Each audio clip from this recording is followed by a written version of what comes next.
Entonces, estábamos diciendo que ha generado como gran interés este tema de verificación de métodos en el laboratorio clínico. Muy complacidos todos de poder iniciar esta sesión. Entonces, bueno, la pregunta es, ¿sabe cómo realizar la verificación de los métodos en su laboratorio clínico?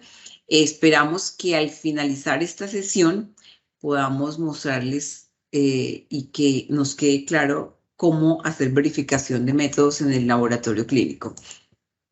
Ok, parto de este principio, confíe, pero verifique. Acá tengo una imagen de la guía CLS IEP 15A3 que claramente es una recomendación. No quiere decir que sea la única forma y la única guía para hacer verificación de métodos en el laboratorio clínico, pero claramente sí es uno de los estándares más conocidos, más internacionales. Tiene un poco es un poco denso estadísticamente, pero igual si entendemos el concepto y nos ayudamos de repente de alguna herramienta de software, después de que lo entendamos, pues va a ser fácil generar los informes de verificación de métodos en el laboratorio clínico. Parto de este principio, ¿no? En la vida hay que confiar, pero también hay que verificar. Entonces, cuando a uno le dicen, yo te estoy diciendo A o B o C, y yo digo, yo confío, pero verifico, es un poco la filosofía de la verificación de métodos en el laboratorio clínico. Hay que confiar en lo que me dice el manufacturador, pero hay que verificar. Y de hecho, pues la verificación de métodos es parte de los requisitos que tenemos en los laboratorios clínicos en Colombia y en el mundo. Cada vez es más, se convierte en un requisito mandatorio, obligatorio, pero adicional, si no fuera un requisito mandatorio, obligatorio, realmente tiene sentido que cuando yo empiezo a utilizar un método en el laboratorio clínico, yo pueda verificarlo y comprobar que lo que me está diciendo el manufacturador con quien estoy trabajando realmente sea real. Ok, entonces aquí viene, a ver quiénes les gusta el teatro, to be or not to be, ¿cierto? Esa es la pregunta, esa es la cuestión de William Shakespeare, ¿no? Y acá entonces me encontré un documento de algunos autores que decían verificación o validación. Esa es la pregunta, porque muchas veces confundimos validar con verificar. En esta sesión, que será una sesión de 45 minutos, no vamos a hablar de validación de métodos, vamos a hablar de verificación de métodos.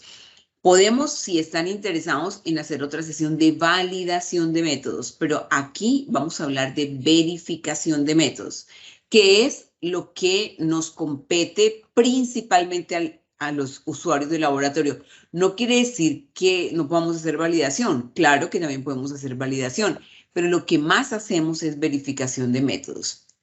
Entonces, vamos a revisar acá el concepto de validación. A veces hay confusión, a veces la gente dice, bueno, validar o verificar, incluso a veces en documentos regulatorios de algunos países, hay cierta confusión cuando dice el laboratorio clínico debe validar, de repente lo que quiere decir el requisito es que debe verificar. Entonces, podría ser parte de la confusión, podría ser parte de la causa de la confusión, que cuando yo defino validación, según el vocabulario internacional de metrología, dice validación es la verificación de que los requisitos especificados son adecuados para un uso previsto. Entonces, claro, como la definición de validación empieza por verificación, en efecto, yo cuando estoy validando, estoy verificando que hay unos requisitos que cumplen y permiten el uso previsto. Pero verifica, entonces eso es validar. O sea, valido que realmente la prueba de glucosa que le estoy comprando al manufacturador realmente me permita recuperar glucosa. eso es parte eso es parte de la validación. Yo estoy verificando eso, ¿cierto? Que realmente ese ensayo cumpla con esa función de recuperar la cantidad de glucosa que tiene en suero o plasma.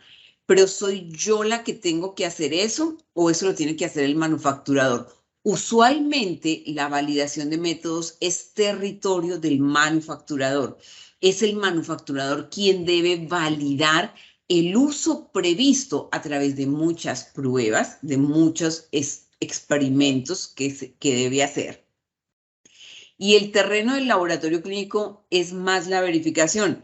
E insisto, no quiero decir que el usuario del laboratorio, que nosotros no podamos hacer verificación, no, sí, validación. Nosotros podemos hacer validación de métodos también, pero no es lo más usual en el laboratorio.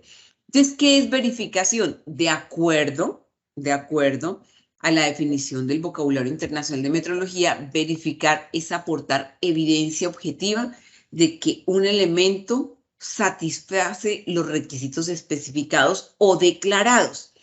Entonces, cuando yo verifico, lo que yo busco es una evidencia objetiva de que el método que estoy utilizando cumple con los requisitos especificados o declarados por el manufacturador. Entonces, yo lo que hago es que confirmo, o sea, verificar es confirmar. Confirmo que el material de referencia declarado es homogéneo para el valor y el procedimiento de una medida correspondiente. Ejemplo 2, confirmo que se satisfacen las propiedades de funcionamiento, confirmo que se puede alcanzar una incertidumbre objetiva. Verificar es confirmar algo y para confirmar ese algo, ¿qué confirmo? Cuando yo le digo, mira, está lloviendo, dice, voy a verificar, ¿sí? Subió el dólar, voy a verificar. Entonces, cuando yo digo verificar, es que busco una confirmación.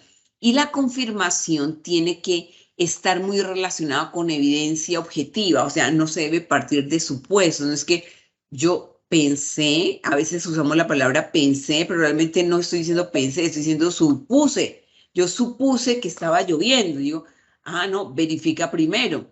O yo supuse que el dólar había subido o que el dólar había bajado. Entonces, suponer está en contravía de verificar. Cuando yo digo verifico, entonces yo busco una confirmación mediante una evidencia objetiva. Yo busco confirmar. Quienes son mamás de adolescentes o de niños, verifique. Sí, los papás siempre tenemos que verificar. Las esposas también, de pronto sí, los esposos también, verificar, ¿cierto? Es buscar evidencia objetiva de que algo cumple con algo declarado. Vamos a irnos un poquito más, ¿cierto? Ahora, ¿qué métodos o procedimientos se validan? Porque es que aquí hay una clara inquietud, siempre dice, ¿valido o verifico? Entonces, ¿qué tengo que validar?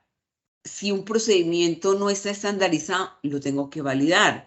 Es decir, ¿cuáles son los procedimientos estandarizados?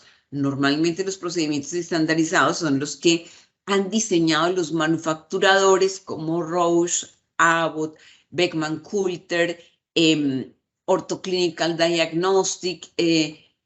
Todos estos manufacturadores han estandarizado el procedimiento para recuperar colesterol o triglicéridos o TSH o LH. Es un procedimiento estandarizado. Entonces, si el procedimiento que yo estoy usando en mi laboratorio ya está estandarizado por Roche o Abbott o Siemens o Orthoclinical, pues yo no lo tengo que validar. Esa validación ya la hizo el manufacturador antes de liberarlo. Entonces, valido los procedimientos que no están estandarizados. Segundo, valido los procedimientos que hayamos desarrollado en el laboratorio. Es posible que en el laboratorio hayamos hecho un diseño de un procedimiento, de un método, y entonces yo tendría que validarlo mediante varios experimentos de límite de detección, de rango de linealidad, de especificidad, de reactividad cruzada, o sea, podría ser varios experimentos para validar ese método.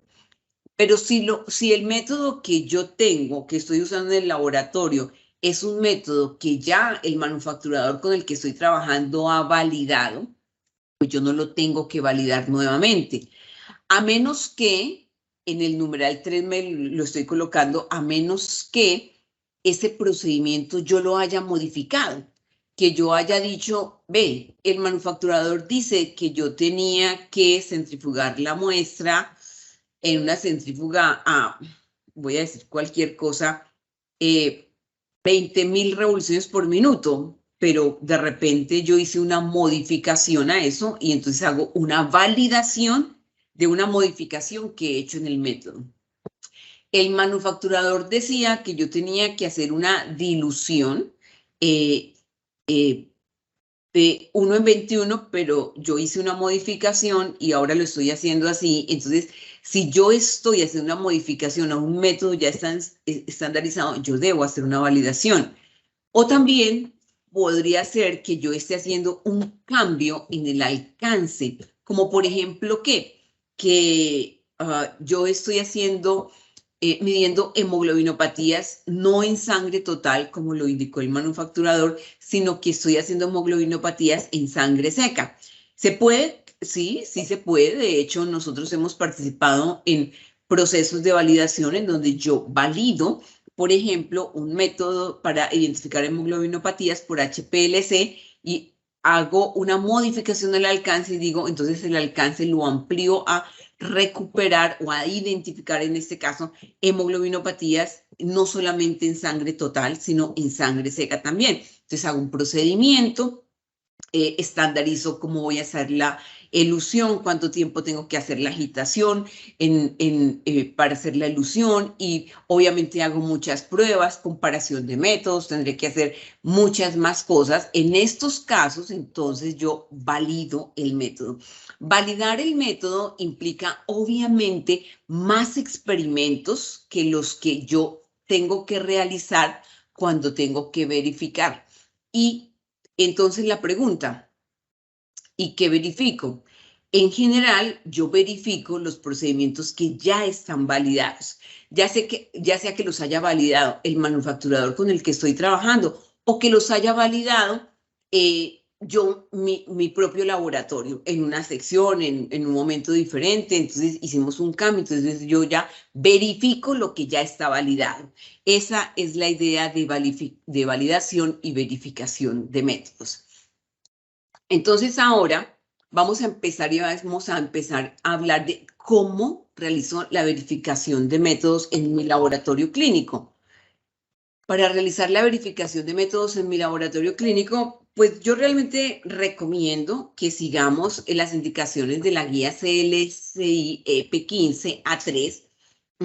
Podríamos hacer una modificación, pero realmente a veces el documento parece un poco complejo porque, como les decía, tiene una estadística un poco densa, pero finalmente cuando yo ya tengo una herramienta de software y lo he entendido y les voy a explicar un poco las diferencias que tiene el procedimiento de verificación de la EP15 frente a otras opciones, y vamos a mirar un poco cuál podría ser, pues, las ventajas. Entonces, bueno, acá les muestro lo que tenemos nosotros con el documento, con la EP15. Con la EP15 nosotros tenemos, básicamente, en el documento tengo 4 capítulos. En esos capítulos, lo que yo estoy verificando acá es que hay un periodo, hay una etapa como de familiarización que ya vamos a ver. Entonces, me vengo acá, ¿sí? Ok, ay, perdón, acá me vengo acá. Acá, en la primera parte del documento, pues está un poco el alcance, el resumen. Hay una parte de la introducción que me dice como el background, las precauciones estándar, la terminología, la revisión general del protocolo y las especificaciones de desempeño. Esto que dice acá, este 1.6, que es Performance Standards, son las especificaciones de desempeño. Esas especificaciones de desempeño son muy importantes porque si yo no tengo las especificaciones de desempeño, entonces yo puedo verificar contra lo que dice el manufacturador, pero de repente no estoy verificando contra lo que yo mismo como laboratorio he determinado. Entonces, es muy importante. Nosotros tuvimos en un webinar anterior una sesión que hablábamos de especificaciones analíticas de desempeño. Ya vamos a tener que hacer otra actualización porque una de esas fuentes de especificaciones analíticas de desempeño es CLIA. Estábamos hablando de CLIA 2019, pero ahora acaba de salir recientemente CLIA 2022 y las especificaciones entonces han cambiado. Ojo con eso, porque entonces esas especificaciones de desempeño, yo les decía en el webinar de especificaciones analíticas de desempeño que hay muchos laboratorios que todavía siguen trabajando con las especificaciones de CLIA, pero de CLIA de 1998, que fue, bueno, pues 98, hace ya muchos años, ¿cierto? Muchos años, 20 años, más de 20 años. Pero después de esas especificaciones pueden haber salido otras actualizaciones. La última que nosotros tenemos en el graficador de especificaciones analíticas de desempeño en nuestra página web son las de CLIA 2019. Vamos a hacer una actualización en lo que está en este momento en los APS de la página web de Quick. Está todavía con CLIA 2019. Como nosotros les hemos contado, nosotros actualizamos esto cada trimestre. Entonces, ahorita, al finalizar el mes de septiembre, haremos la actualización con CLIA 2022. Ojo con eso, porque ¿qué es lo que tenemos ahí? Hay muchos que no cambiaron, pero hay muchos que sí cambiaron y ahora esas especificaciones son más pequeñas. Hay que tener muy en cuenta eso. Ok, en el capítulo 2 de este documento me hablan básicamente de cómo se hace el estudio de verificación de la precisión. Me dicen que tengo que tener un periodo de familiarización con el dispositivo médico, con el método, por supuesto. Me presentan una descripción de las limitaciones del estudio de verificación de la precisión y nos presentan el diseño experimental. Después, entonces, en otro capítulo nos hablan de cómo hacer la estimación del sesgo utilizando materiales de control de concentración conocida. Perfectamente hay que recordar que el experimento para hacer la estimación del sesgo, yo la puedo hacer con los mismos materiales que yo hago el experimento de verificación de la precisión. Entonces, aquí hay algunas cosas que son un poco diferentes a como uno a veces calcula o estima el sesgo en el día a día en el laboratorio. Acá me muestran como una revisión del experimento general, me indican también cómo seleccionar esos materiales con los que voy a trabajar, me indican cómo seleccionar esos valores target o valores diana y sus errores estándar, me indican cómo calcular los valores de la media y sus errores estándar, y me indican cómo calcular el intervalo de verificación, que es cómo se hace la estimación del sesgo según la guía EP15A3. Bueno, es una de las formas, ¿no? Hay dos formas, pero uno es comparando mi media con el intervalo de verificación. Bueno, y me muestran algunos ejemplos. Ok, entonces acá viene una inquietud y es, ¿uso coeficiente de variación o uso ANOVA? Pues yo podría usar los dos, ¿cierto? De hecho, yo encuentro que muchos laboratorios clínicos usan coeficiente de variación. Yo pienso que es más recomendable ANOVA realmente y les voy a mostrar por qué. La guía EP15A3 de la CLSI recomienda ANOVA, no recomienda coeficiente de variación. La ANOVA es un análisis, viene de las siglas en inglés de Analysis of Variance, análisis de varianza, ¿cierto? Y estadísticamente la forma de llegar al cálculo es diferente. Voy a mostrarles acá un poco, bueno. El coeficiente de variación, ¿cómo lo calculo? Ese es el que más no sabemos y entonces yo cojo todos los datos que tengo durante un periodo de tiempo, calculo la media y coloco todos los datos como en un solo grupo, calculo la media, la desviación estándar y pues aplico la fórmula de la desviación estándar, que es esta distancia que hay entre la media y este punto, y divido en la media y multiplico por 100, lo expreso en términos de porcentaje. Eso me está mostrando la dispersión de los datos alrededor de una medida de tendencia central, que es la media. El análisis de varianza es esto que tengo aquí, esta gráfica que tengo acá, es como muchos coeficientes de variación, porque me va a medir, ¿cierto?, cuál es la fórmula estadística. Aquí claramente me va a mostrar cuál es la fórmula estadística que se utiliza para comparar las varianzas, es decir, qué tanto yo voy a comparar la variación del día 1, del día 2, del día 3, del día 4.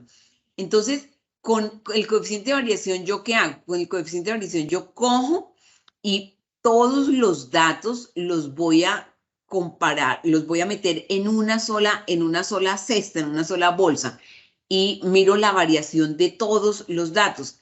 Con el análisis de varianza, yo analizo la variación del día 1 en la corrida 1, del día 2, del día 3 acá, del día 4, pues según la EP15A3, debo hacerlo durante 5 días. Entonces yo cojo y miro la dispersión de los datos día tras día y también miro la variabilidad que hay entre los datos de una corrida de un día y los datos de otra corrida de otro día. Entonces, fíjense que con el análisis de varianza hay dos cosas que yo voy a tener en cuenta, ¿cierto? La variación en intracorrida y la variación entre corridas, lo cual yo no lo hago con el coeficiente de variación. Con el coeficiente de variación meto todos los datos en una sola bolsa, calculo la media, la desviación estándar. Con el análisis de varianza es diferente. Ok, entonces miren, este es el esquema realmente que me plantea la EP15. Entonces me dice, la EP15 me dice, trabaje al menos 5 días, 1, 2, 3, 4, 5 días. Cada uno de estos rectángulos me está representando un día. Y me dice, y haga por día 5 mediciones. La guía EP15A3 tiene unas siglas que son diferentes y no son tan comunes a nuestros ojos, ¿sí? Entonces, por ejemplo, para indicar repetibilidad, pues se utiliza esta sigla que es S sub R. Eso es lo que me denota la variabilidad entre las mediciones de una misma corrida analítica. Entonces, el S sub R es a lo que la EP15A3 llama repetibilidad. Y entonces, en ese ANOVA, en ese análisis de varianza, voy a tener en cuenta la variación que tienen los datos en una misma corrida analítica. Pero adicional, el análisis de varianza me tiene en cuenta la variación que hay entre los datos de la corrida 1 o día 1 y el día 2, calculándome otra varianza que hay entre el día 1 y el día 2, el día 1 y el día 2 y el día 3, el día 3 y el día 4, el día 4 y el día 5. Ok, no es solamente que yo pueda hacer análisis de varianza con los datos del laboratorio clínico. No, yo puedo hacer análisis de varianza, pues es una herramienta estadística transversal, y esa herramienta estadística transversal pues la puedo usar con cualquier grupo de datos. Si yo tengo varios grupos de datos, entonces yo puedo comparar la variabilidad dentro de ese mismo grupo de datos y ahora comparar, y eso cómo varía con respecto al otro grupo de datos y cómo con respecto al otro y cómo con respecto al otro y cómo con respecto al otro. Entonces, realmente yo considero que el análisis de varianza es una herramienta estadística más estricta porque perfectamente me está permitiendo evaluar la repetibilidad y la variabilidad entre las diferentes corridas analíticas en una sola medida. Entonces, sí considero que es aplicable y que nos da beneficios. Bueno, entonces, ¿qué debo verificar? Pues yo puedo verificar lo que quiera. Yo podría verificar muchas cosas. En general, eh, mm, digamos que en Estados Unidos es obligatorio verificar precisión Y veracidad, que el veracidad es la palabra trueness, que ha sido traducida de tantas formas al español, a que algunos la han traducido como certeza, otros como exactitud, otros como veracidad. Pero esta veracidad es el trueness, y es decir, y la verificamos a través de la estimación del sesgo. Entonces, verifico precisión y veracidad.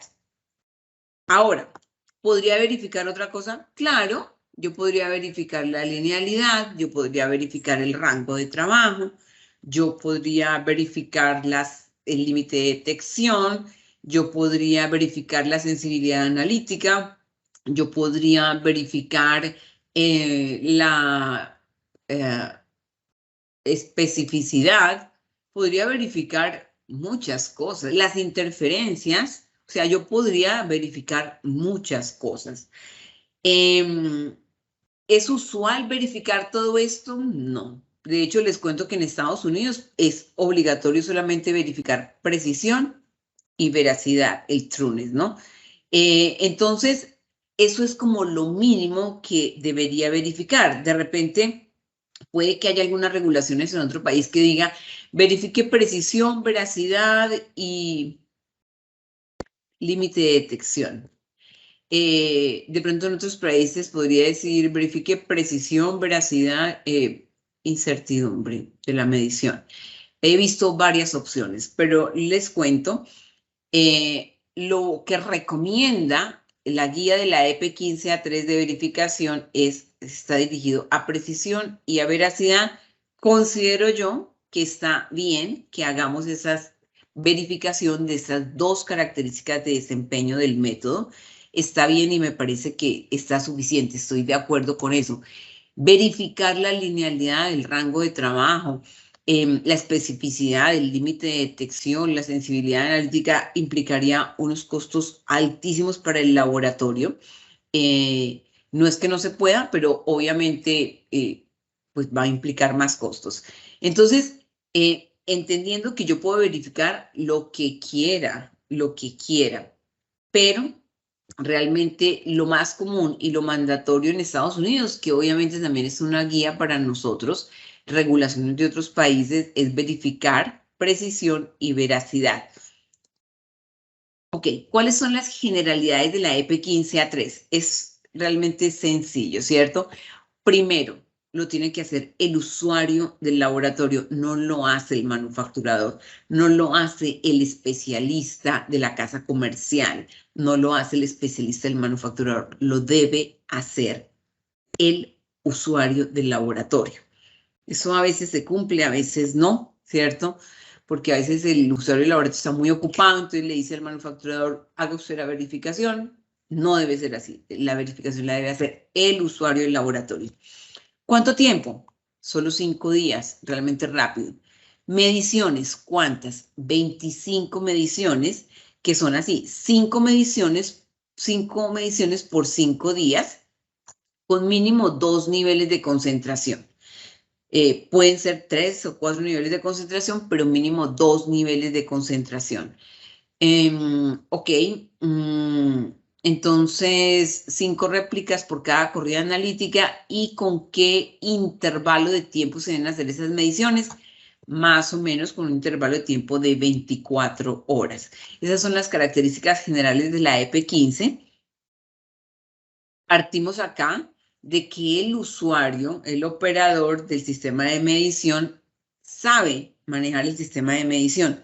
Si el usuario no sabe manejar el sistema de medición, no podemos empezar la verificación porque el usuario podría estar haciendo un uso incorrecto del sistema de medición y falsearnos los resultados que estamos obteniendo, no porque el sistema de medición esté funcionando mal, sino porque el usuario desconoce alguna parte importante del manejo del sistema de medición.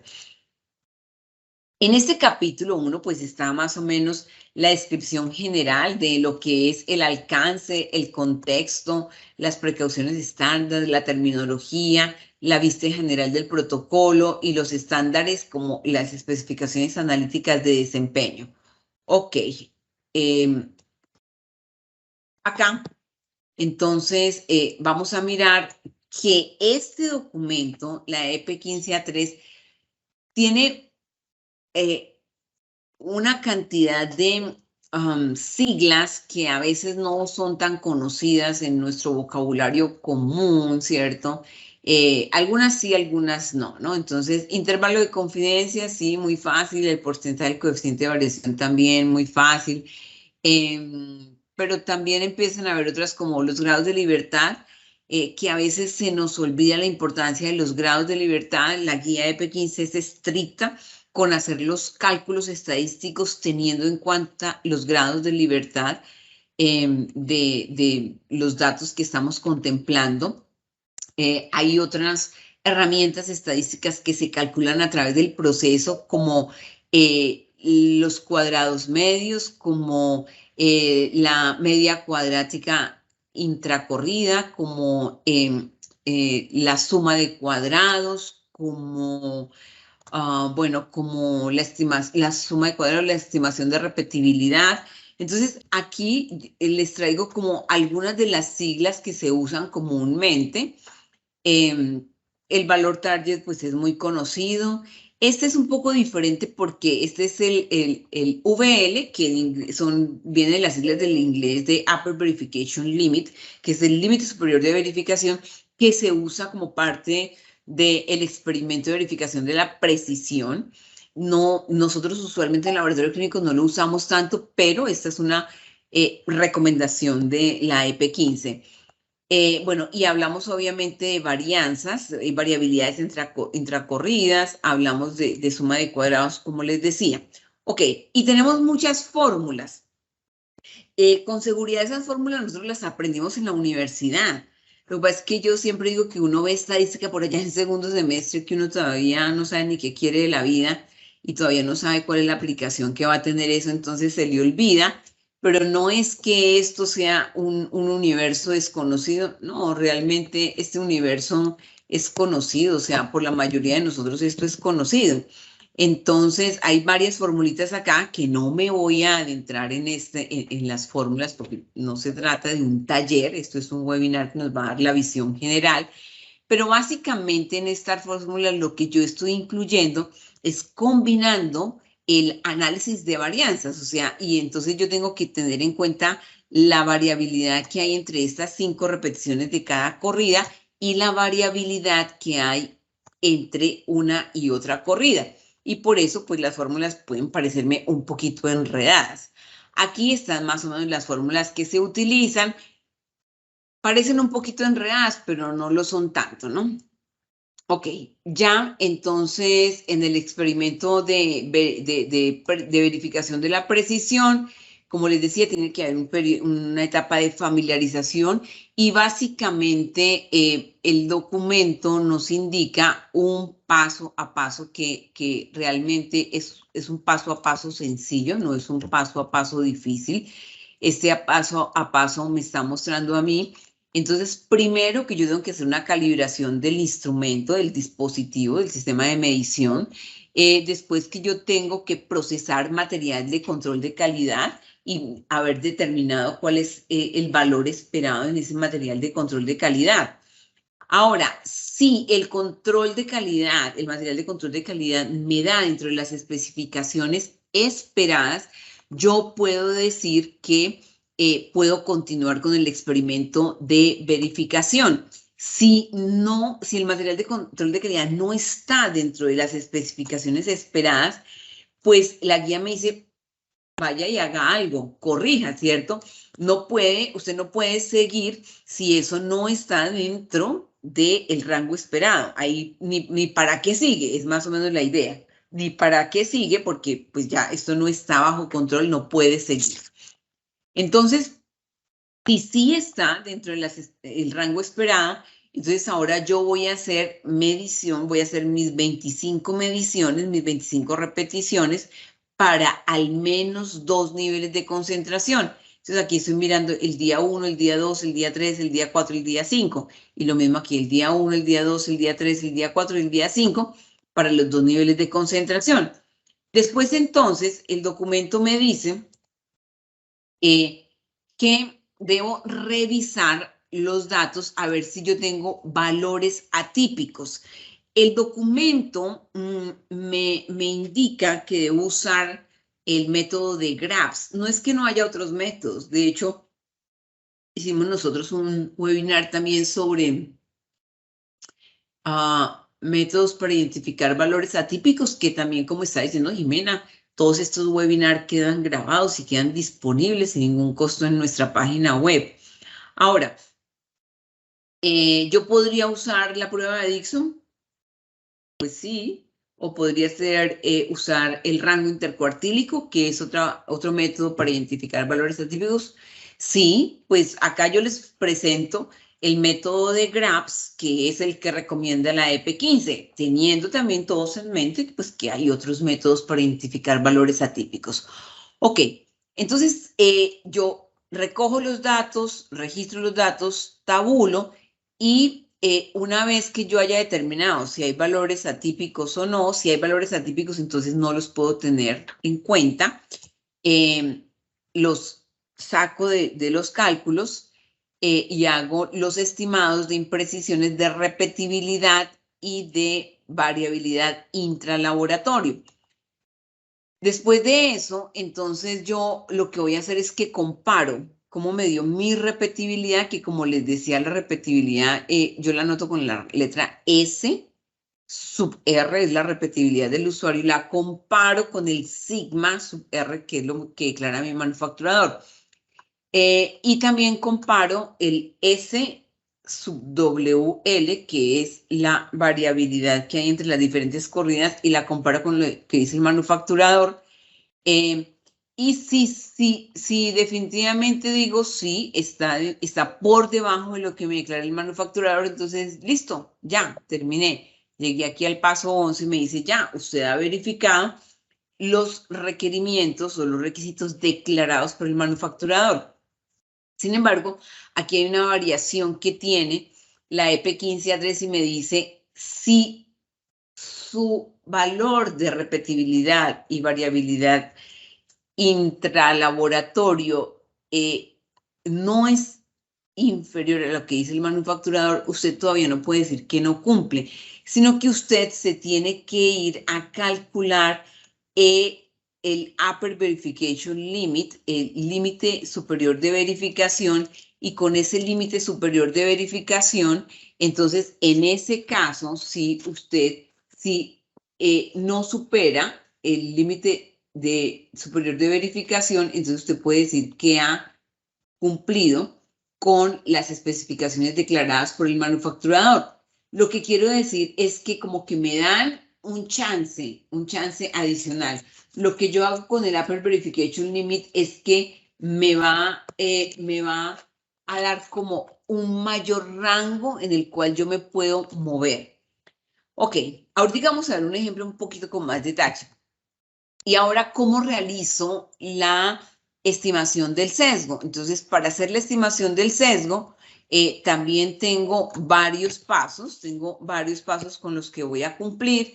Básicamente acá, entonces, selecciono esos materiales de control de calidad, que como les decía, pueden ser los mismos y adicional pueden ser las mismas mediciones que yo utilicé para el experimento de precisión. Con esos mismos datos no tengo que correr más materiales, no, con esos mismos datos puedo hacer la estimación del sesgo. Entonces, bueno, preparo las muestras según lo que me indique el manufacturador, hago las mediciones de ese material, que como ven acá lo puedo hacer con el experimento de precisión. Calculo la media y desviación estándar del resultado vía análisis de varianza, ANOVA. Y acá hay una cosa que uno normalmente no hace, y es que determino el valor estándar para el valor aceptado como verdadero. ¿Cuál es el valor aceptado como verdadero? Pues depende. A veces yo como valor aceptado como verdadero tengo un valor que me da un manufacturador de un material de control de calidad con valor conocido. Pero también puedo usar, en este caso como valor verdadero, la media de un grupo de comparación interlaboratorio. De hecho, el documento de la EP15 contempla las dos opciones. Usted puede usar el valor que declara el manufacturador de un material de control de calidad o material de referencia, O también usted podría usar la media de un grupo de comparación interlaboratorios. El documento me da las dos opciones. Yo puedo escoger esas dos opciones como valor aceptado como verdadero. Después entonces me dice, pero entonces, ojo, muy importante eso, porque aquí me dice calcula el error estándar. Hay una forma de calcular el error estándar que, pues sí, es una fórmula estadística que pareciera un poco densa, no lo es tanto si uno tiene un software. Entonces, me dice calcula el error estándar, porque ese error estándar yo se lo voy a tener que sumar más adelante a ese intervalo de verificación. Ese error estándar es muy importante porque yo no puedo pensar que es que el valor aceptado como verdadero es eso, palabra divina, pues no, o sea, la media del grupo par es el valor aceptado como verdadero, esa es la media, ese es el valor declarado, o sea, sí o sí. Pues no, precisamente por eso me dicen calcula el valor estándar es el error estándar de ese valor, porque obviamente ese valor va a depender de cuántos laboratorios están participando en la comparación, por ejemplo, o si es el valor declarado por un manufacturador de material de control de calidad, pues eso también va a tener un nivel de error en su medición. Entonces, el documento me indica cómo calcular ese error estándar. Ahora me dice, vaya y calcule los grados de libertad para ese valor aceptado como verdadero. Y esos grados de libertad pues hacen parte de la fórmula para calcular el intervalo de verificación. Y después sí me dice, vaya y calcule el intervalo de verificación para el valor aceptado como verdadero. Como dice ahí, es un intervalo. Entonces, es un poco diferente a como lo hacemos a veces en el laboratorio clínico que dice, calcule el sesgo, entonces el sesgo le dio 5% y vaya y calcúlelo con el sesgo máximo permisible. También esta es una alternativa que nos da el documento, pero acá me piden que compare la media que yo he obtenido con un intervalo de verificación. No se hace tanto en términos de qué porcentaje de sesgo tengo y lo comparo con el sesgo máximo permisible. Esa es otra opción, pero la primera opción que me dan acá es que lo compare con ese intervalo de verificación, que es lo que me está diciendo acá. Determine si la media observada con los datos que yo obtuve, está dentro de ese intervalo de verificación. Por ejemplo, si el intervalo de verificación me dio de 100 a 150 y mi media me dio 130, yo digo, muy bien. O sea, estoy dentro de las especificaciones indicadas por el manufacturador. Si el intervalo es de 100 a 150 y a mí me dio 180, digo, no estoy dentro de las especificaciones indicadas por el manufacturador. Entonces aquí me dice, si su media está dentro de ese intervalo de verificación, listo, eureka, ¿cierto? Ya demostré que el sesgo es aceptable. Ahora, ¿qué pasa si no, ¿cierto? Si la media no está dentro de ese intervalo de verificación, entonces me dice, bueno, no está dentro de ese intervalo de verificación, pero vaya y mire si ese sesgo, ahí sí calcula el sesgo, y mire si ese sesgo está dentro del sesgo máximo permisible declarado en su laboratorio. Si a pesar de que no entre dentro del intervalo de verificación, ese sesgo, cuando se lo calcula, está dentro del sesgo máximo permisible, entonces dice sí, entonces sí ha demostrado que el sesgo es aceptable. Pero si tampoco está dentro de ese sesgo, entonces dice, bueno, llame a un amigo, ¿cierto? Llame a un amigo, entonces contacte al fabricante, porque entonces aquí en este caso estaremos indicando que no hemos cumplido con las declaraciones del manufacturador. Pues realmente ahí ya está la indicación de cómo hacer verificar la precisión y cómo el sesgo. Vamos a mirar ya un poco de detalles para que nos quede más claro, pero lo que hasta aquí y hasta la diapositiva 22, así es que yo hago la verificación de métodos en el laboratorio clínico. Bueno, aquí hablemos un poco de la nomenclatura de este documento de la EP 15A3 que me dice la precisión puede ser del tipo repetibilidad, que es la variación intracorrida, y puede ser precisión del tipo imprecisión intralaboratorio, que es la precisión que tengo durante los 5 días. El documento, la EP 15A3, para todo lo que es la declaración del manufacturador, utiliza esta letra griega sigma. Entonces, si es sigma sub R, es la declaración de repetibilidad del manufacturador. Y si es sigma sub WL, es la declaración del manufacturador de la imprecisión intralaboratorios. Todo lo estimado por el usuario, en este caso, por ejemplo, se nota con la letra S mayúscula. Entonces, S sub R es la repetibilidad que yo como usuario calculé en el laboratorio. Y si es S sub WL, esta es la imprecisión intralaboratorios, es decir, entre las 5 corridas analíticas. Acá tengo yo una gráfica que es, pues, como nosotros hacemos normalmente las gráficas, porque el documento recomienda que yo haga como una inspección visual de los datos. Si yo hago una inspección visual, por ejemplo, aquí yo tengo el nivel 2, yo los estoy viendo acá, yo digo, bueno, están todos como entre 1 y 2 desviaciones estándar, pero fíjense que acá si yo miro esto, yo digo, y este está como alejado del lote, es decir, que la inspección visual sirve. Como les decía, entonces yo primero hago la inspección visual y después tengo que ir a revisar si tengo datos atípicos. Ahora, ¿cuántos datos atípicos puedo tener? Máximo 2. Si tengo 3 resultados atípicos, tengo que repetir el experimento. Solo puedo aceptar hasta 2 resultados atípicos. Y acá está cómo se calcula el límite de Grabs. Entonces, el límite de Grabs básicamente es la media de mis 25 datos, más o menos un factor de Grabs que lo calculo mediante una indicación que nos da en el documento, y ese factor de Grabs que está en una tablita, que está en el documento, yo lo multiplico por la desviación estándar del método. Eso me va a dar a mí un valor inferior y un valor superior.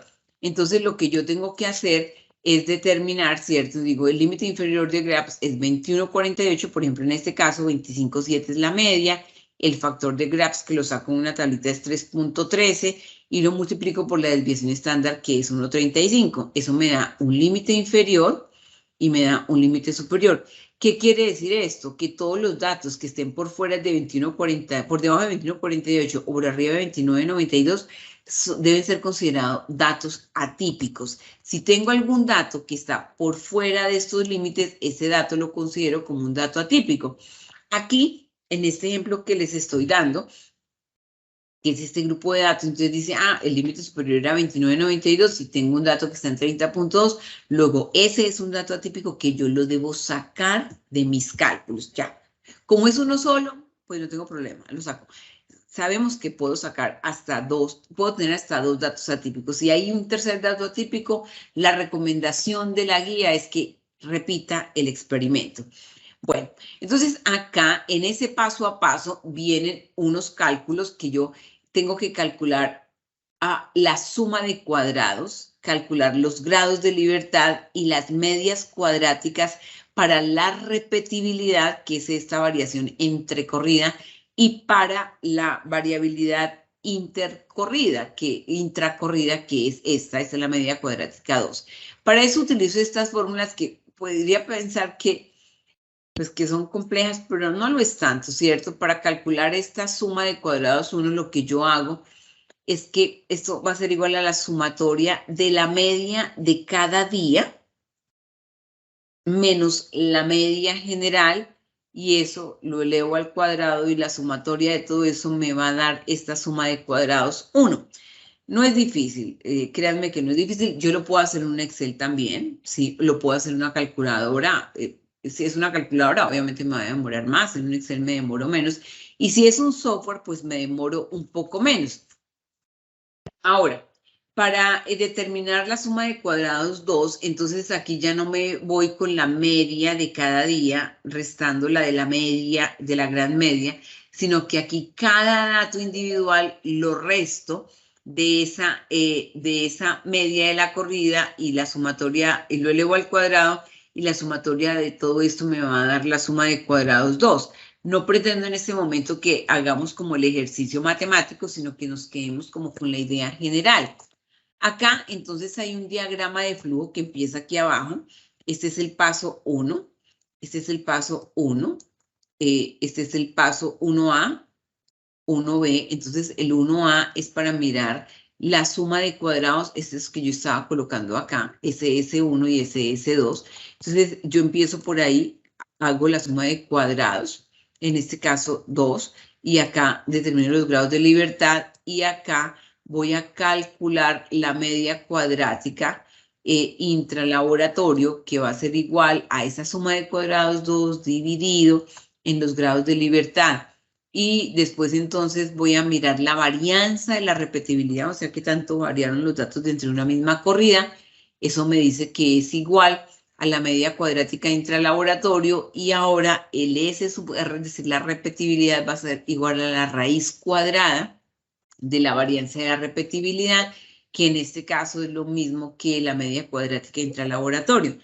Yo sé que los términos pueden parecernos un poco que la media cuadrática, que la suma de cuadrados, pero realmente no es nada complicado cuando yo ya meto eso formulado en un Excel o utilizo un software. Y no es tampoco, o sea, esto no es nuevo. O sea, el análisis de varianza no es nuevo. El análisis de varianza existe hace mucho tiempo y es una herramienta estadística que se utiliza en varios campos y tiene diferentes aplicaciones. Ok, aquí con este color verdecito este color amarillito de fondo me está mostrando. Buenas tardes, un segundo, que es que tuvimos una pequeña falla en internet. Entonces, ok, entonces aquí estoy haciendo el cálculo de la variabilidad, el análisis de la variabilidad intracorridas. Acá, como les decía antes, este documento, todo lo que es declarado por el manufacturador, me lo nota como la letra griega sigma, sigma sub R o sigma sub W, y yo eso lo comparo con lo que yo estimo en mi laboratorio, lo estimado, lo calculado por el usuario, S sub R o S sub W. Así yo hago estos cálculos. Ok, acá entonces tenemos un ejemplo que me está mostrando exactamente cómo se hacen los cálculos, cómo me dan estas medias cuadráticas, cómo me dan estos datos, y básicamente lo que me dice es si este S sub R, que en este caso es 0,86, me dice, por ejemplo, en este caso no es inferior a 0,43, entonces digo, ay, para este nivel de concentración, uno dice, no, o sea, ahí no estoy verificando lo que dice el manufacturador, tampoco la impresión intralaboratorio, tampoco, porque es 1,01 y lo que me dice el manufacturador era 0,70, entonces en ese caso no he verificado para ese nivel de concentración lo que el manufacturador me está diciendo. Acá para el nivel 2 sí me da 1,78 y el manufacturador me decía 2. Aquí para la imprecisión intralaboratorios me decía 2,4, el manufacturador me decía 3,5. Acá en el nivel 3 no lo estoy logrando porque el manufacturador me decía 0,9 y me decía, perdón, 6,9 y 12, y acá yo estoy obteniendo valores superiores a lo que me dice el manufacturador. Entonces, en este caso, para el nivel 2, sí, lo estoy logrando, lo estoy verificando. Para el nivel 1 y para el nivel 2, no. Entonces, ahí es cuando el documento me dice, entonces ahora usted dice que no cumple con lo que dice el manufacturador, y me dice, no, espérese, vaya y calcule el VL, que es por las siglas en inglés del Upper Verification Limit, y entonces lo que hace el Upper Verification Limit, esta es la fórmula. Me dice, vaya y multiplique un factor, que ese factor, bueno, tiene una forma de calcularlo y lo multiplica por la desviación estándar o por el coeficiente de variación declarada por el manufacturador.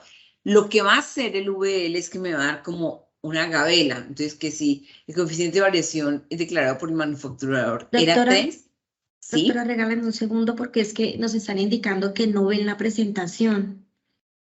No están viendo las diapositivas, entonces sí es posible que podamos volver a compartir.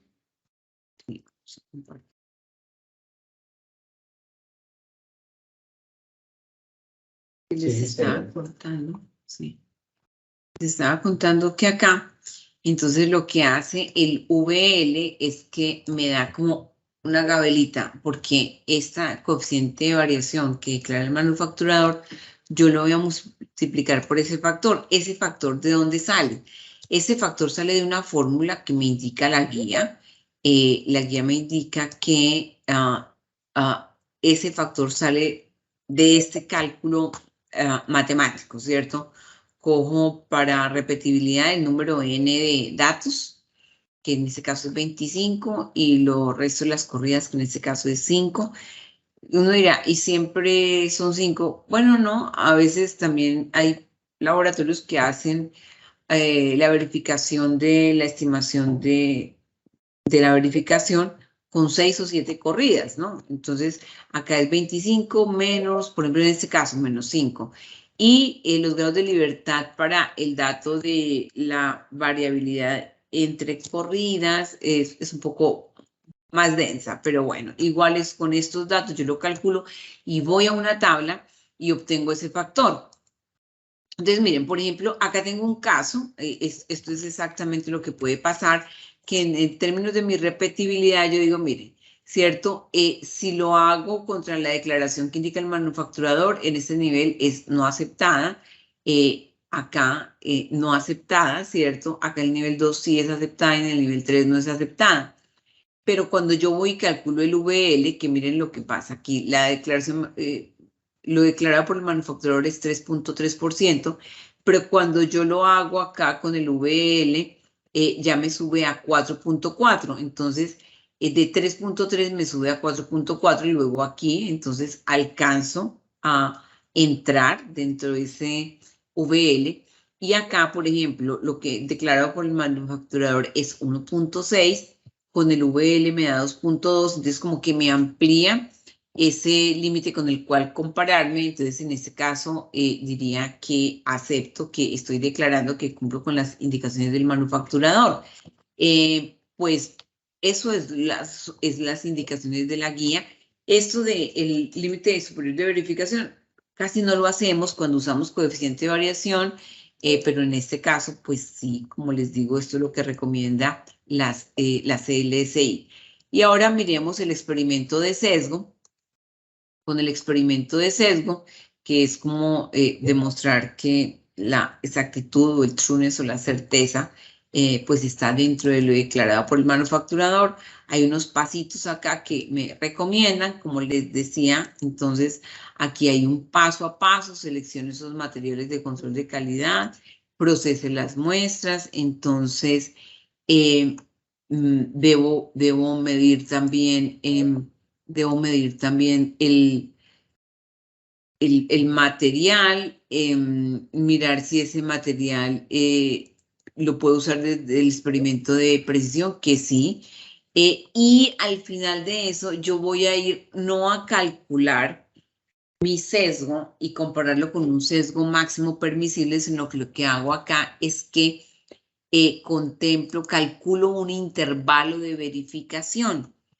Eso es un poco diferente a lo que hacemos normalmente. Entonces, con ese intervalo de verificación me dice, ¿de dónde sale ese intervalo de verificación? Sale de acá, de coger ese valor target, que ese valor target podría ser el valor declarado por el manufacturador del material de control de calidad, que normalmente lo voy a encontrar en el inserto, o podría ser también la media del grupo par.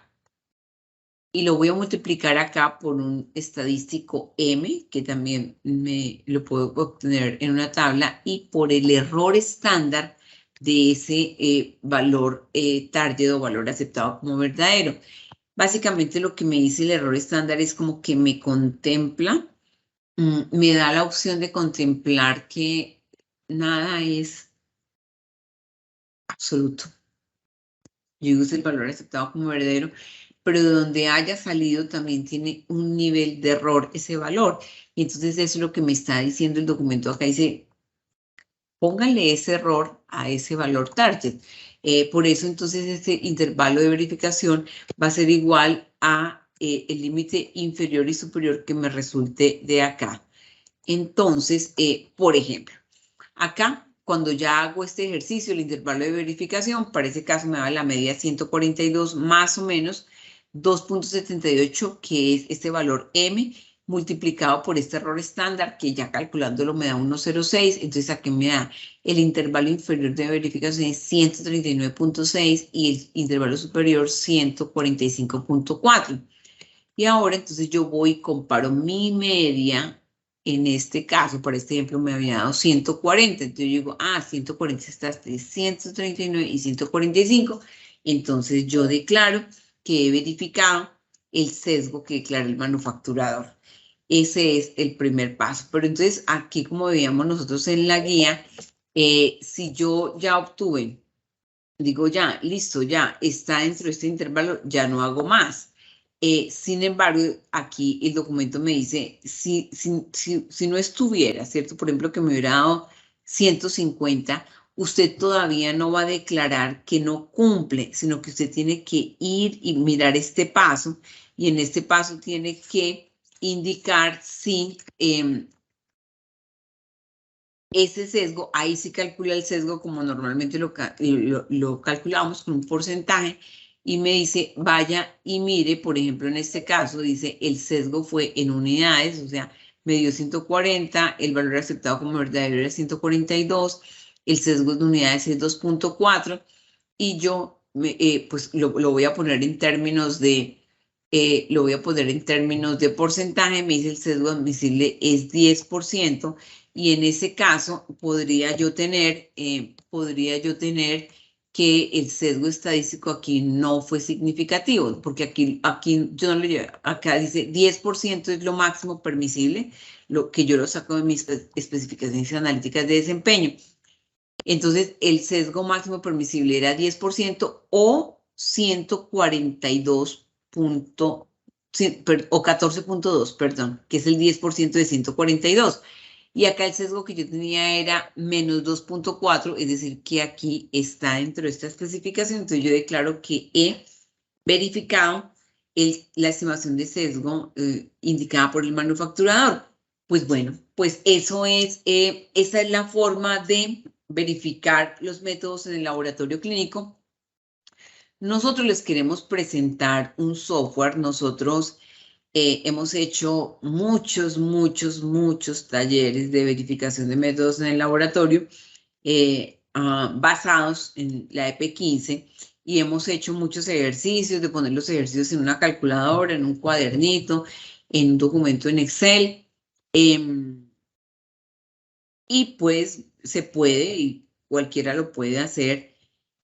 Sin embargo, nosotros hemos desarrollado un software que se llama B2M. El software B2M que nosotros tenemos tiene 4 tipos de suscripción, que va a depender del número de usuarios que tengan acceso al software y del número de proyectos. El software se llama B2M porque es verificación y validación de métodos. Se los voy a mostrar. Les voy a compartir mi pantalla para compartirles lo que es el software. El software realmente no es solamente para verificación de métodos. Entonces el software se llama B2M. Es online, entonces se puede trabajar desde el teléfono, desde la tablet, desde el computador. Este es el software. Yo tengo un usuario, como les decía, el software es vitalicio, o sea, no se renueva, es para toda la vida.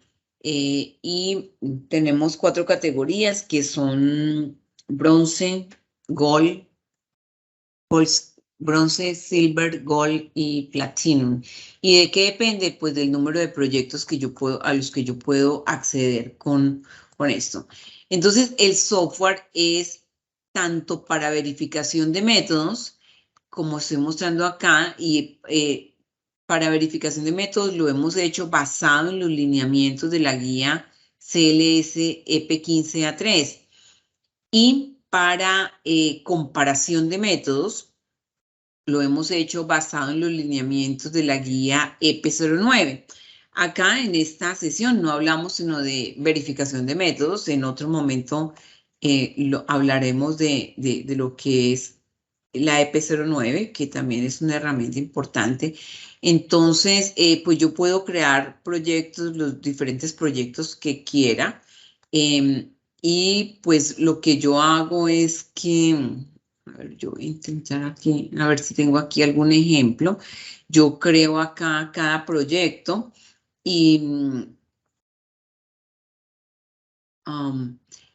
lo que yo voy a obtener después de que he ingresado los datos, pues es un documento como este, en donde están estos cálculos que me indica el documento, y acá voy a tener las repeticiones que tuve durante los 5 días. Acá van a estar los cálculos de la suma de cuadrados, y van a estar los cálculos de la estimación del sesgo, y pues me va a indicar si cumplo o no cumplo, tanto para un nivel como para otro nivel.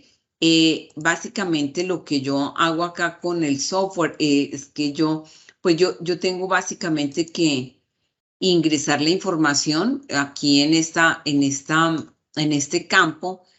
Yo ingreso la información del día 1, del día 2, del día 3, del día 4, del día 5, para 2 niveles de concentración. Por ejemplo, este es un ejemplo para fosfoserina. Yo no tengo que hacer nada más. Yo solo ingreso la información, guardo la información. Bueno, sí tengo que hacer otra cosa. Lo que tengo que hacer también es configurar la información. Entonces yo configuro acá. Bueno, acá aparece así como que no hemos ingresado la información, pero acá yo escribo el sigma sub R. ¿Cuál es el sigma sub R? Es la declaración de repetibilidad del manufacturador. Y el sigma sub WL es la declaración de variación intracorridas que me declara el manufacturador. El sesgo máximo permisible, de acuerdo a lo que yo tenga definido en mi laboratorio, de acuerdo a la especificación analítica, lo coloco en porcentaje, lo coloco en unidades, coloco el valor diana obtenido o por el inserto del material de control de calidad o por el grupo par. Esa es la información que yo tengo que ingresar para cada nivel de concentración. Eso es lo único que yo tengo que ingresar, y ya después lo único que tengo que hacer es pues ya calcular exactamente, dar un clic a un botón, y en el botón me va a salir a mí este informe en donde me va a mostrar acá la comparación. Y entonces acá básicamente lo que me muestra me dice, por ejemplo, en este caso, mi repetibilidad fue 0.05 y la declarada por el manufacturador era 1.2. Entonces, es decir, que cumple, me sale un avisito también ahí.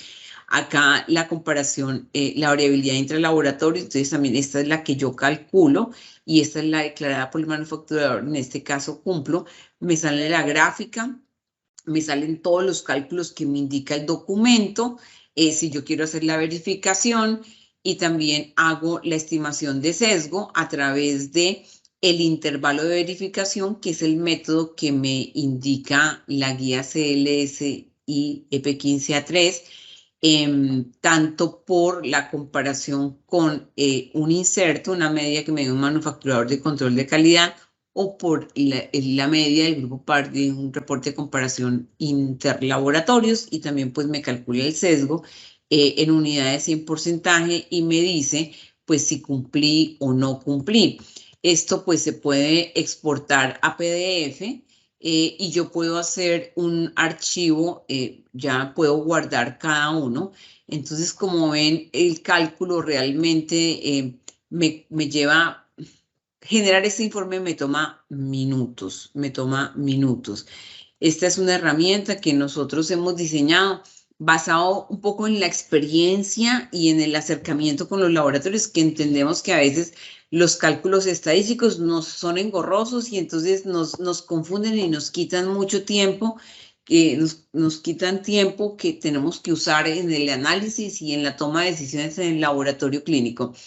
Entonces, pues bueno, muchísimas gracias, muchísimas gracias por toda la participación. Jimena, ¿tenemos algo más? Mientras que tenemos algo más, voy a mirar las preguntas. Entonces, Ángela, si tú me vas colocando las preguntas en una diapositiva, por favor, y con eso yo las voy revisando y ya vuelvo con ustedes para contestar esas preguntas.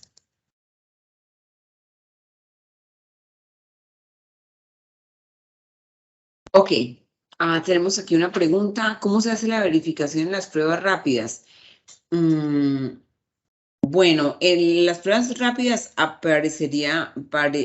aplicaría otro documento que muchas gracias por la pregunta. En este caso, sería una prueba más cualitativa. Entonces, como es una prueba cualitativa, no aplica la EP15.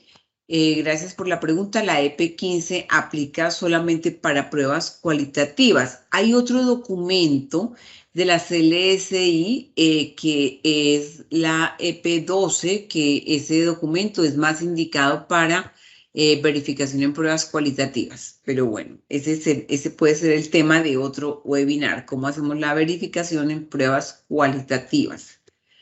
La otra pregunta para las pruebas serológicas no treponémicas aplicaría lo mismo, ¿cierto? De todas formas, hay importante una cosa. Si la prueba es cualitativa, aplica la EP12, pero si yo tengo la opción de tener un valor semi-cuantitativo, como en el caso de algunas pruebas infecciosas que podría ser sífilis, pero que yo puedo tener un valor, un índice, entonces puedo usar el protocolo de la EP15, porque a veces yo puedo tener, es cualitativo, ¿cierto? Pero es semi-cuantitativo, ¿no? Es decir, me da el índice 1.5 y me digo, por todo lo que está arriba de 1 es positivo o reactivo y todo lo que está por debajo de 1 es negativo o no reactivo. En ese caso, si me da el índice de 0.9, 0.8, 1.2, 1.3, si me da un número, así sea un índice, yo puedo aplicar la EP15. Es decir, que para este caso, por ejemplo, las pruebas serológicas no treponémicas, si me da un índice, si yo puedo hacer una cuantificación, una semi-cuantificación, podría utilizar esto. Si no, aplicaría entonces la EP12. Para pruebas genéticas aplica la EP15A3.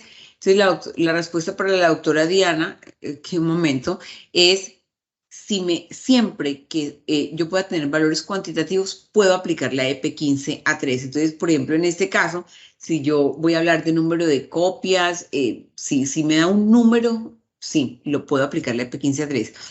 ¿Cómo se realiza la verificación de las tiras de orina? Este es un procedimiento más cualitativo, entonces sería como tema de otra sesión.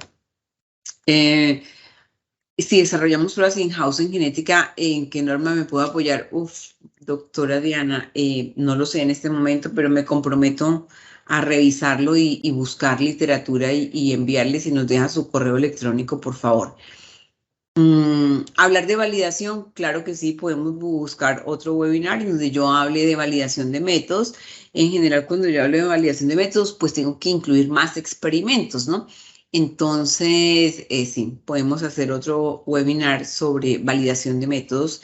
Ahí hay que hacer casi que un webinar, bueno, como por varios, por límite de detección, especificidad, sensibilidad, pero claro que sí, lo buscamos. Bueno, no le entendí la pregunta a la doctora Rocío. ¿Cuál sería la diferencia? No sé a qué se refiere. Doctora, esa diferencia, lo que ella decía era cuál es la diferencia entre validación y verificación. Pero creo que ya la respondimos. Sí, señora. Sí. La siguiente, la 8, la validación de pruebas no treponómicas se realiza frente a una prueba de confianza o referencia no treponómica, o puede ser frente a una treponémica, o puede ser con las dos. La validación en general debería ser con una prueba de referencia, ¿no? O con un material de referencia. La pregunta 9, ¿puedo usar distinto material de control al que usa el manufacturador? Y de ser así, ¿qué pasa si mi control a usar tiene 3 niveles y el del manufacturador usa 5? Pues la EP15 me dice al menos use 2. Eso es lo mínimo que debo usar. Si puedo usar 3, 4 o 5, lo puedo hacer. Ahora, mi recomendación acá es que yo verifique en los niveles de decisión clínica. Es decir, si en una prueba tengo 2 niveles de decisión clínica, la recomendación es que hacer la verificación en esos 2 niveles de concentración. Si tengo 3, 4, 5 niveles de decisión clínica, eso es lo ideal. No tenemos tantas pruebas que tengamos más de 3, 4, 5 niveles de decisión clínica en general. Otra pregunta es, ¿se puede verificar con los mismos controles internos del kit o se puede con muestras de otros laboratorios de referencia? El experimento de precisión se puede hacer con muestras de pacientes, de hecho. Yo puedo, siempre que sea estable el analito que yo vaya a verificar, yo puedo hacerlo incluso con muestras de pacientes, pero es para el de precisión. Pero para el de sesgo lo debo hacer con un material de concentración conocida, ya sea un material de control de calidad de una casa comercial con concentración conocida, o sea, un material de referencia, pues que en este caso sí sería pues más costoso. Lo más fácil es hacerlo con materiales de control de calidad de tercera opinión o independientes. Ok. En caso de exámenes del área de microscopía deben ser validados o verificados, y en este caso se realiza directamente con material de referencia o muestras. Pues la diferencia entre validación y verificación es como decíamos al principio, ¿cierto? ¿Qué valido? O sea, si ya el manufacturador validó el método, pues yo solamente lo tengo que verificar. En este caso, por ejemplo, en microscopía hay también un protocolo que dice cómo verifico, ¿cierto? El ojo humano. Entonces, ahí aplicaría otro documento, otra guía, otro protocolo. Acá la dosis, puedo modificar el N de las mediciones, especialmente para pruebas de baja rotación o muy especializadas donde es complicado la consecución de las muestras. Por ejemplo, para la pregunta 12 con la doctora Diana, sí, yo puedo modificar el N. De hecho, pues la recomendación de la EP15 es que sean 25 mediciones, pero con respecto a las muestras, digamos, es que lo ideal es hacerlo con materiales de control de calidad de concentración conocida, porque si bien yo sí puedo hacer el experimento de precisión con muestras de pacientes, de todas formas, la estimación del sesgo sí la tengo que hacer con un material de control de calidad, un material de referencia de concentración conocida. Entonces, lo mejor es usar el mismo material para los dos experimentos, porque si no, usaría pruebas para el experimento de verificación de la precisión, con muestras de pacientes, y después me toca gastarme otra cantidad de pruebas en el experimento de la estimación del sesgo. Entonces, lo más adecuado sería como usar los mismos materiales para los dos experimentos.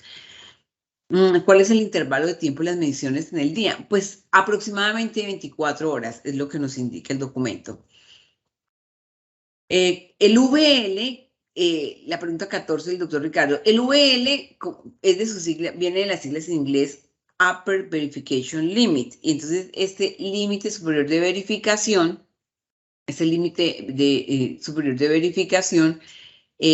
lo que hace es que me da como una gabela, como yo les decía, y si vieron la fórmula, si recuerdan la fórmula del VL, lo que me está indicando es la declaración de imprecisión del manufacturador, y lo multiplico por un factor.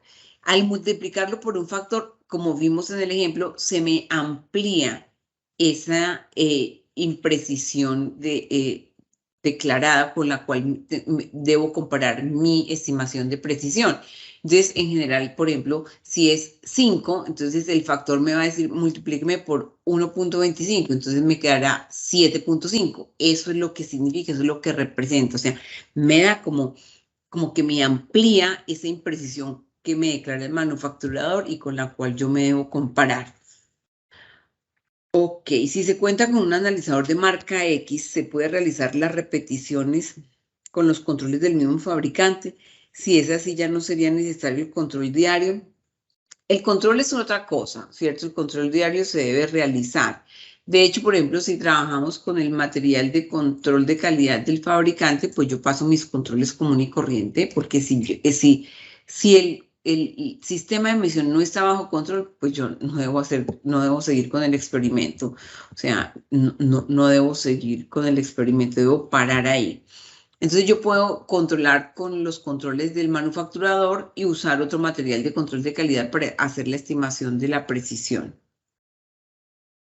¿Cómo puedo obtener ese software para mi laboratorio? Nos pueden escribir al contact center. Vamos a colocar en el chat el email del contact center para que se los podamos presentar y se los podamos ofertar. El 17, ¿cuándo tienen programado realizar un taller práctico para verificación de métodos? Yo creo que este año, yo creo que vamos a abrir la convocatoria más o menos. Bueno, en Cali vamos a hacer uno. En Cali vamos a hacer uno ahora en octubre. Vamos a hacer uno presencial para, digamos, este taller práctico de verificación. Nos toma más o menos 6 horas, porque lo que hacemos ahí es que las personas hacen los cálculos, hacemos todos los cálculos, no exactamente a mano, ¿cierto? En un Excel, pero un poco con más conciencia, para mirar exactamente dónde sale cada uno de los datos. Aquí estoy viendo otras. Dice cómo descargo la guía EP15. La guía EP15 se las voy a mostrar acá. Yo entro a la página de la CLSI. La CLSI, como les decía, es un instituto estadounidense. Y la compro. La verdad en este momento no sé cuánto cuesta, pero a ver, yo entro acá y les cuento. Voy a compartir aquí mi pantalla.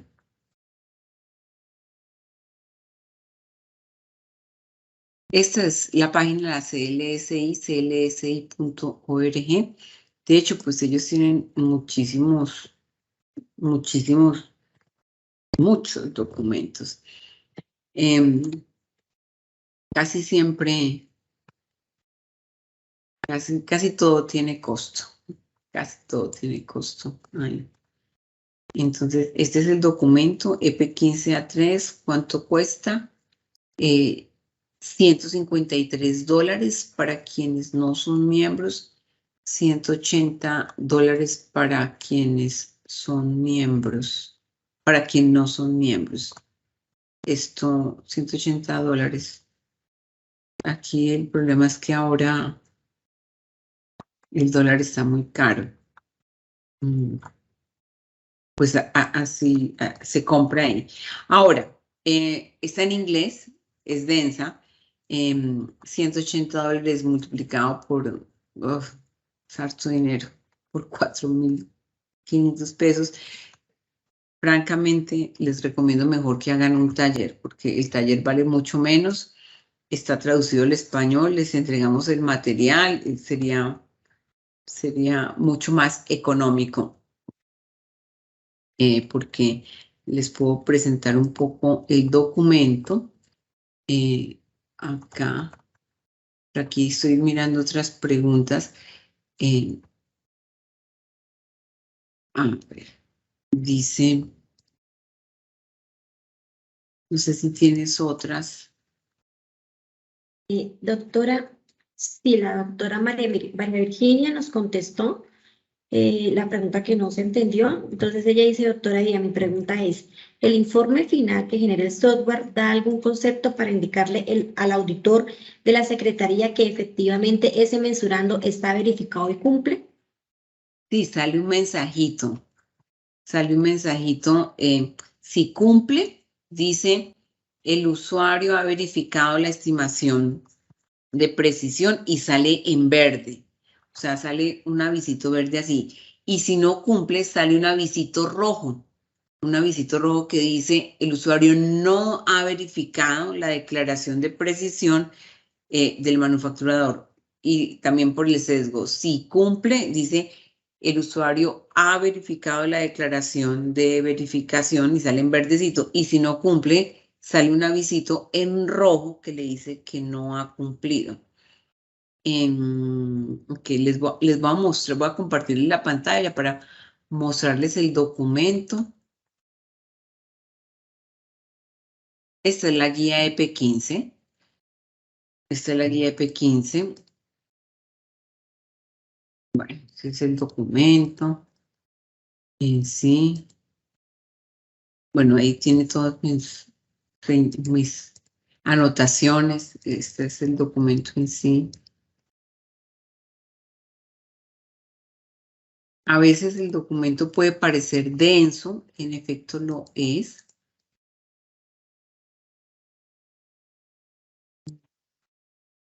Pero yo, la verdad, sin ánimos de hacer publicidad, pero yo pienso, yo les recomiendo, pues el documento ustedes ven, cuesta $180 si no se es miembro, $150 si es miembro, y para ser miembro hay que pagar una membresía muy cara. Yo les recomiendo más bien que paguen una inscripción al taller, que es muchísimo más barato. Y en el taller obviamente explicamos todas estas fórmulas. Ya nosotros hicimos la traducción al español y la traducción de la estadística densa a la que nosotros podamos contemplar. Ok, miremos acá algunas otras preguntas.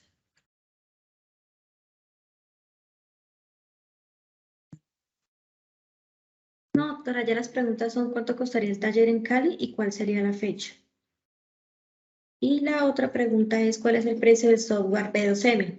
Entonces yo les estaba respondiendo que para cualquier cotización o si necesitan información como por lo menos la fecha del taller que se va a realizar en Cali, entonces por favor comunicarse en el contact.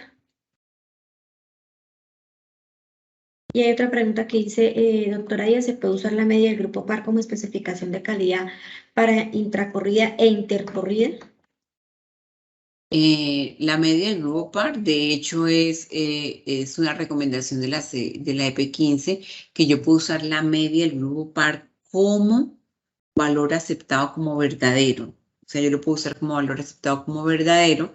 Cuando lo hago así, el documento me indica que yo calcule el error estándar de ese valor aceptado como verdadero y ese error estándar, o sea, es decir, como cuál es el nivel de error que puede tener ese valor y me dan una fórmula para calcularlo que va a depender de varias cosas. Del número de participantes con el cual se obtuvo, o sea, ahí me dan una formulita y me piden el número de participantes con el cual se obtuvo esa media del grupo PAR y también me piden cuál es la variación y también me piden ahí, o sea, hago un cálculo con los grados de libertad. Aquí yo estoy viendo una inquietud de la doctora Eva que dice, los verificadores de habilitación y los de acreditación quieren ver la información en papelería de la institución para aceptar que la verificación fue realizada por el usuario. El informe generado por la herramienta tiene logos de Quick, pero en ningún momento que yo conozca el auditor puede exigir que la herramienta utilizada se pueda adquirir por un tercero que haya desarrollado el software.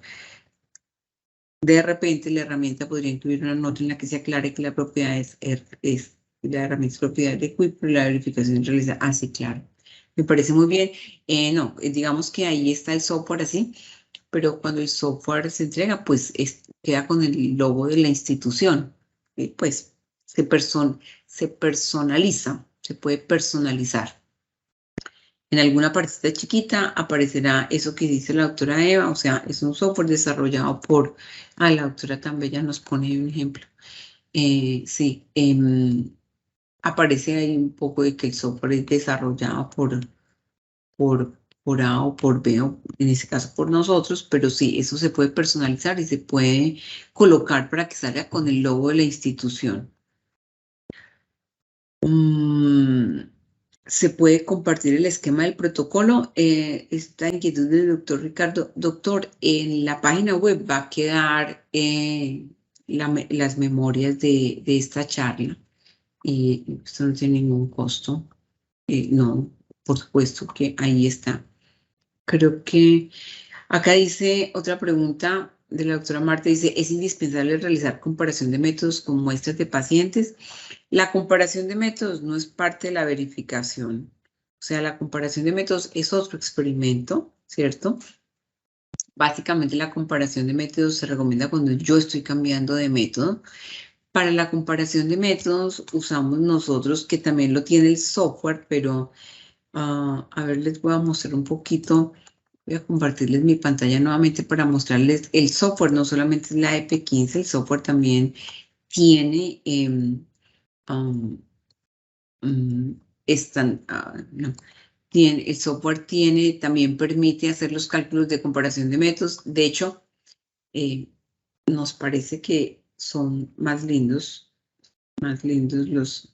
los cálculos de la EP09. A ver acá. Entonces, acá, por ejemplo, me voy a devolver acá. Este es el software y acá yo puedo... esto es EP15, este es EP09. A ver si yo tengo... Este es mi usuario, a ver si tengo aquí algún ejemplo. Yo acá también configuro, yo ingreso los datos. Les voy a buscar alguno que tenga...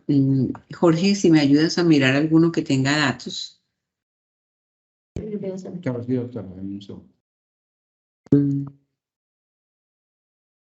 Les decía que esto es lo que el informe que sale. Ese es el informe. ¿Ahora sí? Sí, señora. Ok, este es el informe que sale de la comparación de métodos. Me salen las gráficas de correlación lineal, me calcula el coeficiente de correlación lineal, tanto en unidades como en porcentaje, y me hace el cálculo, me genera también la gráfica de Blaney-Allman, tanto en porcentaje como en unidades, y pues me saca todos los datos. También me exporta en PDF el informe, me sale más o menos un informe así. Me sale un informe así, en donde acá voy a tener los coeficientes de correlación lineal, los gráficos de Blaney-Allman, y acá están todos los cálculos que me indica la EP09, todos los cálculos paso a paso de lo que me indica la estadística que me pide la EP09 también se genera acá. Acá básicamente lo que yo tengo que hacer acá con el software es ingresar también los datos, yo configuro, coloco acá, bueno, pero digamos que podemos hacer un webinar de comparación de métodos para mirar, un webinar de comparación de métodos basado en la EP09 para mirar, por ejemplo, el número N de datos, ¿sí, señor? Ya tengo un proyecto. Volvemos al proyecto, por favor. Pero yo ya les estoy mostrando aquí sí, miren. Así sale, así ya. Gracias, Jorge, ya lo había encontrado. Sí, así sale el informe, ¿sí? Pero bueno, podemos nosotros hacer otro webinar, pues, para mirar cuáles son los estadísticos que se recomiendan para hacer comparación de métodos, recordar el concepto de cómo se calcula el coeficiente de correlación lineal, recordar también el concepto de qué es una gráfica de Blaney-Allman, mirar qué indica la EP09, o sea, qué me recomienda exactamente la EP09 en términos de comparación de métodos. Ok, bueno. Tenemos aquí tenemos muchas preguntas. Bueno, pues entonces, sí, por aquí hay unos comentarios de que importante hacer un webinar sobre comparación de métodos. Claro que sí, lo vamos programando. Ahora tenemos uno, quisieras compartir el siguiente que tenemos. Jimena, ¿puedes compartirlo en la pantalla? Tenemos un siguiente webinar creo que para dentro de 2 semanas, que lo llamamos exactamente incertidumbre en la medición en los resultados emitidos por el laboratorio clínico, de la teoría a la práctica. Entonces, acá básicamente les vamos a contar un poco la evolución pues nosotros hablamos pues la verdad nosotros empezamos a hablar en el laboratorio clínico de incertidumbre en la medición desde pues del ISO 15189, que apareció un requisito que decía el laboratorio debe calcular la incertidumbre de la medición siempre que sea posible. Entonces ahí empezó como toda esta era, esto fue en el 2007 tal vez, 2003, que apareció la primera edición de la 15189. Después, entonces empezamos a hablar de la ISO-GAM, y ha habido una cantidad de documentos acá, y en este webinar lo que pretendemos es hacer un recorrido un poco por todos estos documentos que han ido apareciendo en la literatura, pero básicamente pues darles una guía y decir, miren, esto calculémoslo, estimémoslo así. De acuerdo, obviamente, a la literatura, siempre nos gusta a nosotros hacerlo de acuerdo a algún documento, porque somos conscientes que para que se produzca un documento CLSI o una guía ISO, pues vea, eso pasan meses, a veces años, entre muchos expertos analizando. Entonces nosotros decimos, bueno, no vamos a volver a inventar la rueda, miremos y analicemos lo que todos estos expertos han hecho, y pues no, pues definitivamente lo que nosotros hacemos es un poco facilitar como la aproximación a estos documentos. Aquí el doctor está, eso ya es una pregunta grande. Estoy aplicando el protocolo de la verificación del cobre. Resulta que para el sesgo la medida del inserto me indica 48.9 microgramos por decilitro, pero el grupo par me da 51 y mi media fue 51.49. El problema es que no puedo usar el grupo porque son pocos laboratorios, entonces el sesgo me da muy alto al usar el inserto. Bueno, pues ahí primero tenemos que, fíjese doctor, que de repente ahí en ese caso usted calcular el intervalo de verificación.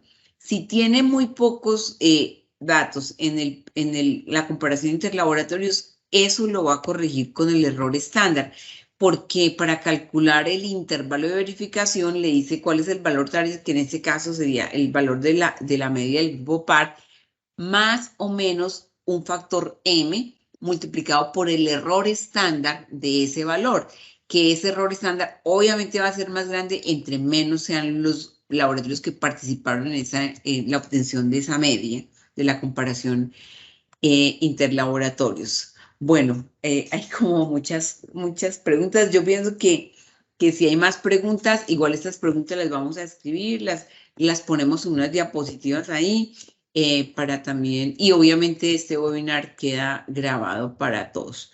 Pues muchísimas gracias por la participación y bueno, nos vemos en una siguiente sesión.